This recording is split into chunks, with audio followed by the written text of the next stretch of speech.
2 minutes left, Tyler. I tapped the glass of my phone screen, watching the digital numbers flip. 1 minute, 59 seconds. I pushed the manila folder an inch closer to his shaking hands. Sign the paper or Dad goes to federal prison. The soundproof glass of the VIP suite blocked out the music from the gala below, but it did nothing to muffle my mother. Brenda knelt on the carpet, her designer dress pulled around her legs, tears staining the silk. She clutched my brother's jacket hem, begging him to do the one thing he had never done in his entire life, take a loss. Tyler stared at the contract. The custom en blanc pen Richard had bought him to sign billion-dollar deals trembled between his fingers. He looked across the mahogany table, hoping to find the quiet, obedient sister he grew up with. He only found the CEO of the company that now owned him. I leaned back in my chair. 1 minute, 40 seconds. To understand how I put my mother on her knees and handed my brother a pen that would end his career, you have to go back exactly 1 year, to my 30th birthday. I sat at a chipped laminate counter in a cramped Portland apartment, listening to the November rain hit the window. In front of me sat a $3 grocery store cupcake inside a plastic clamshell. The vanilla frosting smelled like artificial vanilla and wax. My phone rested next to it, the screen dark. No calls, no texts, not even an automated email from my dentist. Brenda and Richard had missed it again. Growing up in Lake Oswego, the family calendar revolved around Tyler. My brother's birthdays involved catered dinners and $2,200 multi-tiered fondant cakes. Fondant always looked perfect in photos, but tasted like chalk. It was a hollow dessert for a hollow servison. My parents never missed his milestones. My milestones usually warranted a text 3 days late, asking if I needed $20 for groceries. They believed I was a struggling administrative assistant working a dead-end job. I let them believe it. I sat in the dim light of my kitchen and ate my cheap cupcake. My laptop sat open next to the plastic clamshell. The screen displayed the final back-end framework for a supply chain software platform I had spent 4 years building from scratch. Artemis Logistics. We were operating in stealth mode. I preferred the silence. Silence meant Brenda didn't ask for favors. Silence meant Richard couldn't sneer and call my ideas bad investments. Silence let me build the empire they didn't know they needed to fear. I struck a match and lit the single cheap candle sticking out of the frosting. The flame reflected in my dark phone screen. I blew it out and watched the smoke curl toward the water-stained ceiling. I opened a new email from my co-founder. The subject line consisted of 3 words: SEC approval granted. We were taking the company public. Exactly 365 days after I sat alone with that grocery store cupcake, the air inside the Artemis Logistics executive suite felt thin. 30 of my lead engineers, directors, and early investors stood around the central command monitors in our Portland headquarters. Outside the floor-to-ceiling windows, the Oregon rain washed the city gray. Inside, the lights were bright, and the tension hummed like a live wire. I held a crystal flute of sparkling water. I didn't drink. I just watched the digital ticker. When the opening bell rang in New York, the cheer that erupted in my office rattled the glass walls.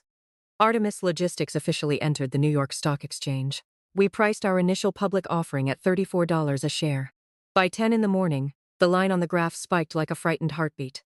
By noon, it settled at $112. I stood perfectly still and did the math in my head, 9 figures. The silence of that cramped apartment a year ago felt like a lifetime away. I smoothed the lapel of my tailored emerald suit.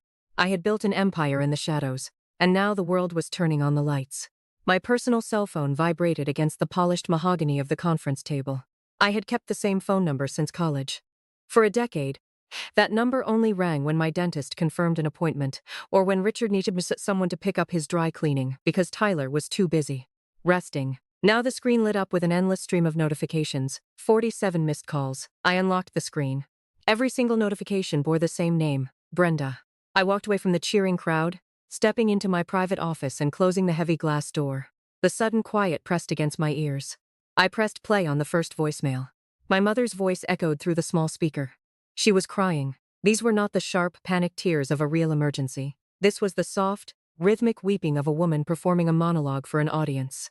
Madison, sweetie. Her voice trembled, hitting carefully practiced notes of maternal affection. We saw the news on the television. Your father and I are just so proud of you. I miss my little girl. Please call us. We want to celebrate our daughter. I let the recording finish. The words hung in the sterile air of my office. I miss my little girl.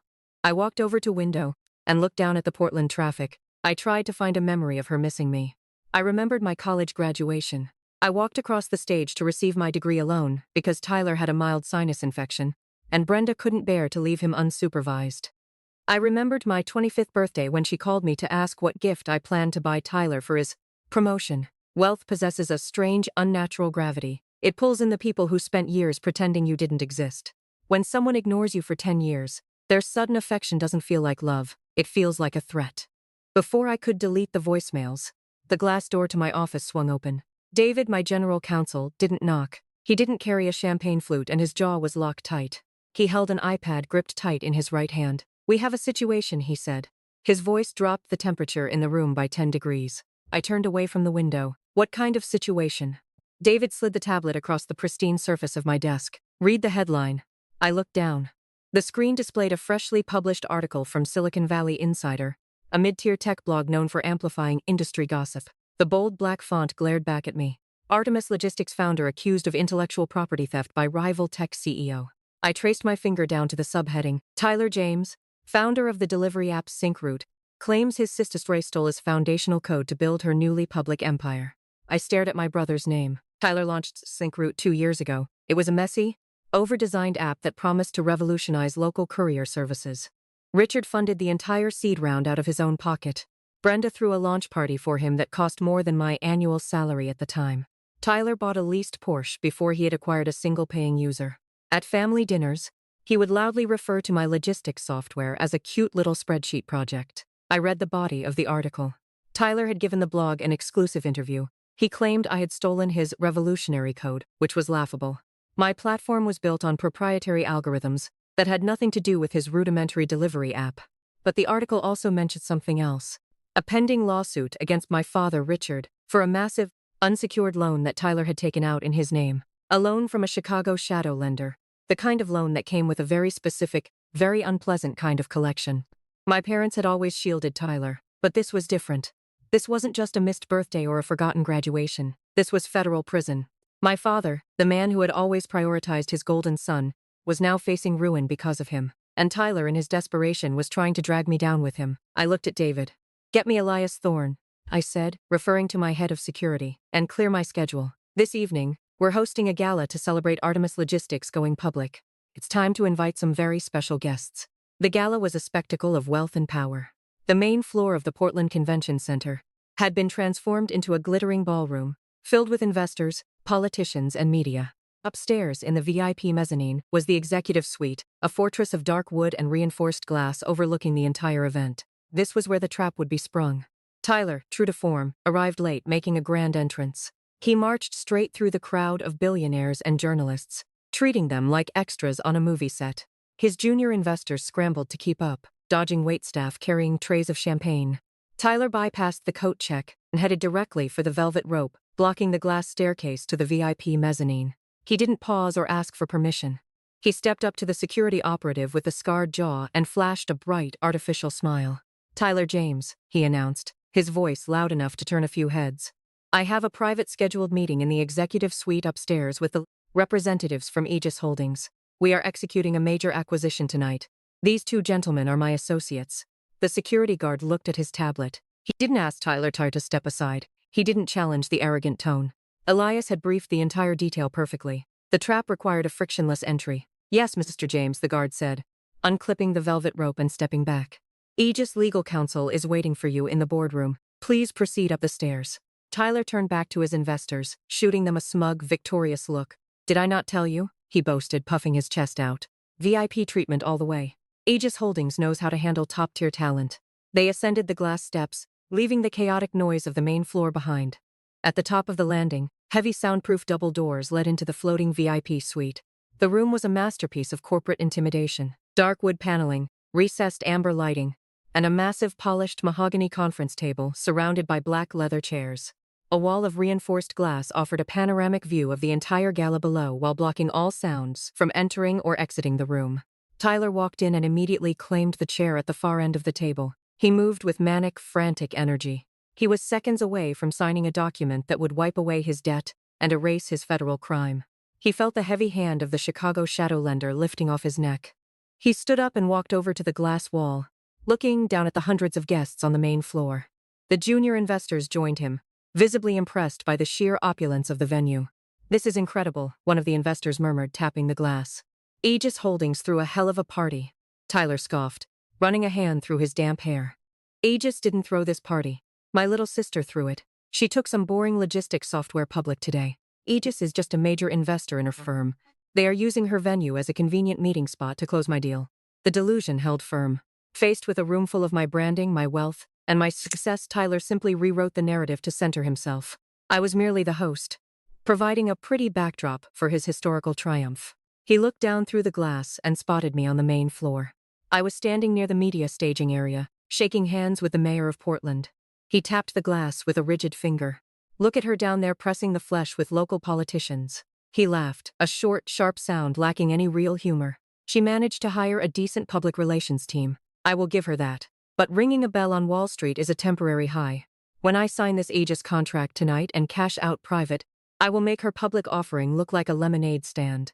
Tyler walked back to the conference table and sat down.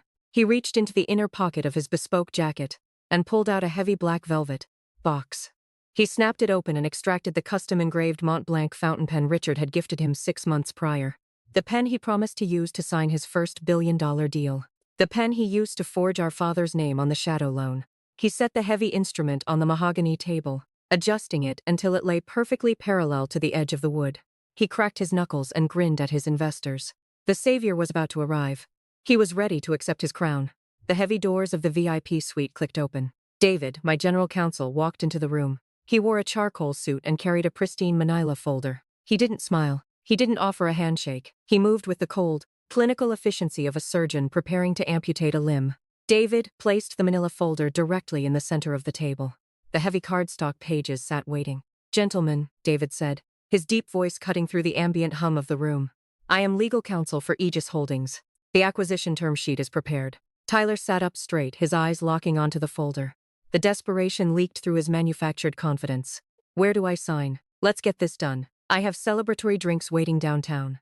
David rested his hand on top of the folder. Aegis protocols require the chief executive officer to personally execute acquisitions of this magnitude. The CEO is coming up the stairs now to finalize the signature block. Tyler leaned back in his leather chair, crossing his legs and projecting total relaxation.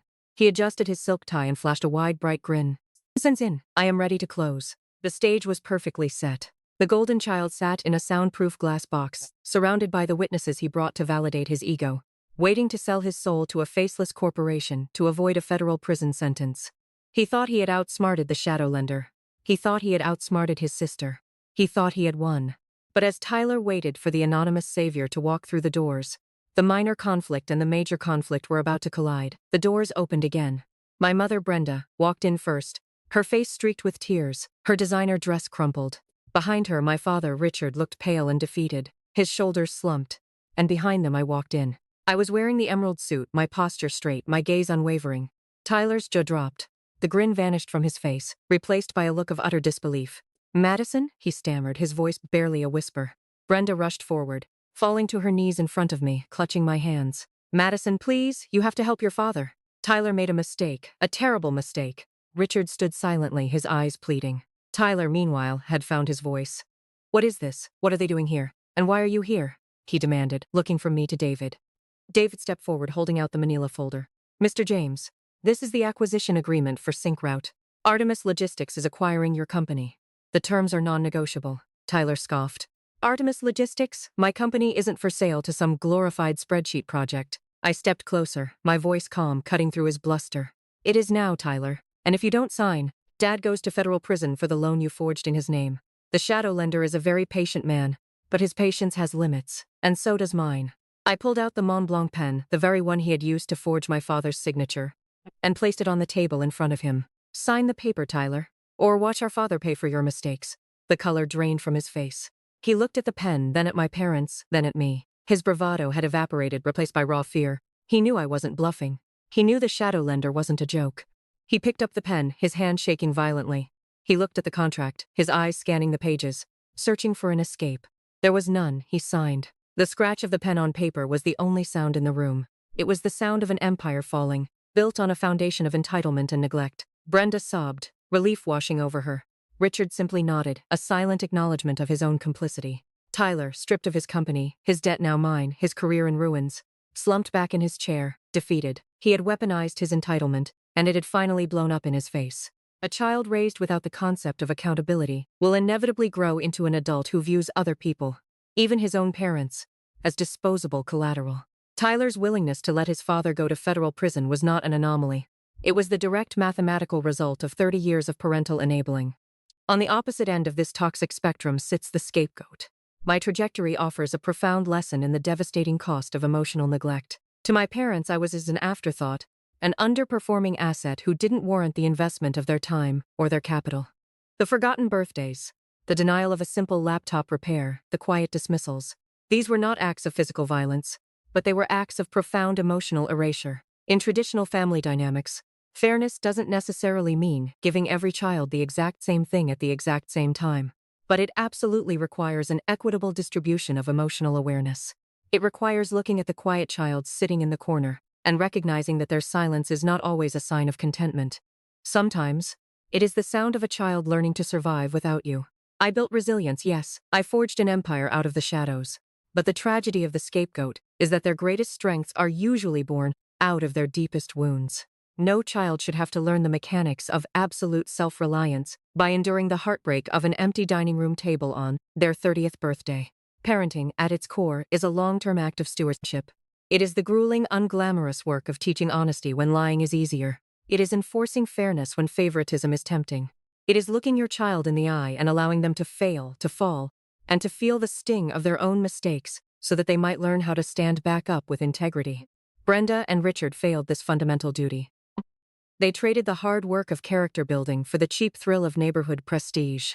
And when the illusion finally collapsed, they found themselves trapped in a boardroom, begging on their knees, entirely dependent on the mercy of the daughter they had thrown away. This dynamic is not isolated to corporate boardrooms or sprawling suburban estates. It happens in living rooms and kitchens across the country. It happens every time a parent dismisses one child's art project to praise another child's athletic trophy. It happens every time a boundary is erased to keep the peace. The story of Madison and Tyler is a magnified reflection of the micro-betrayals that happen in families every single day.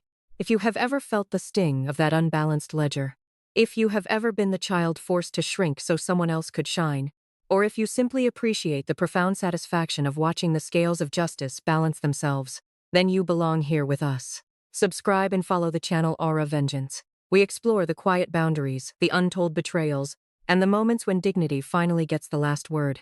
Join our community and share your own stories in the comments below.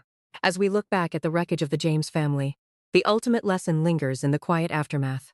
True family responsibility cannot be bought, forged, or faked. It must be cultivated in the light of honesty. Today Richard sits at his marble kitchen island on the first of every month, uncapping a cheap pen to write a $1 check to a scholarship fund for unrecognized women. He folds it into an envelope, a mandatory tribute to the empire his daughter built without him.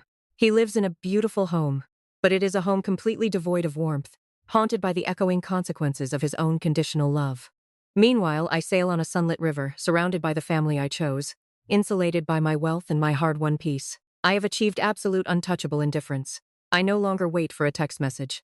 I no longer look for their approval. I am free. And yet, as the yacht cuts through the deep blue water, one must wonder about the nature of that silence. Indifference is a powerful shield, but it is still a shield forged from the metal of an abandoned childhood. You can successfully sever the ties. You can balance the ledger, and you can walk away from the people who broke you. But the ghost of the family you were supposed to have, the parents who should have remembered, the brother who should have been a friend, always leaves a faint, indelible shadow.